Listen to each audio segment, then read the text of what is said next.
Next number 11 Seethamma వాకిట్లో సిరిమల్ల చెట్టు re release. ఈ సినిమా మార్చి 7నైతే రీ రిలీజ్ అయింది. ఇక మీకు తెలిసిందే కదా, రీ రిలీజ్ అయినప్పుడు చేసే పిచ్చి పనులన్నీ కూడా ఈ సినిమాకు కూడా చేసి కలెక్షన్స్ ని మాత్రం బానే ఇచ్చి ప్రొడ్యూసర్ కి ఏ మాత్రం కష్టం లేకుండా చూసుకున్నారు మన టిఎఫ్ఐ బానిసలు. ఇక నెక్స్ట్ నెంబర్ 12 చావా.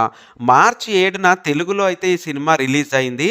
అంతకన్నా ముందే హిందీలో రిలీజ్ అయిపోయి మంచి టాక్ నైతే సొంతం చేసుకొని ఫుల్ కలెక్షన్స్ తో రన్ అవుతున్న ఈ సినిమాని తెలుగులో మన అల్లు అరవింద్ గారు అయితే రిలీజ్ చేసి ఈయన కూడా మంచి ప్రాఫిట్స్ నే చూశానని చెప్పారు. Next number 13 officer on duty.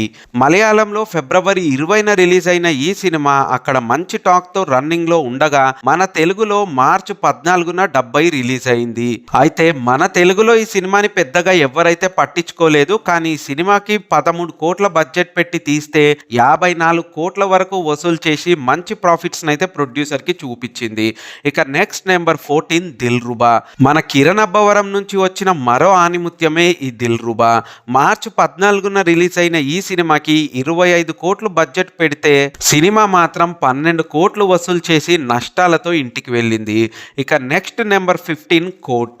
Hero Nani producer గా చేసిన ఈ సినిమా మార్చి 14న అయితే రిలీజ్ అయ్యి సూపర్ టాక్ ని సొంతం చేసుకుంది. 5 కోట్ల బడ్జెట్ తో వచ్చిన ఈ సినిమాకి ఏకంగా 58 కోట్లు వసూలు చేసి అయితే ఊహించని ప్రాఫిట్స్ ని తీసుకొచ్చింది.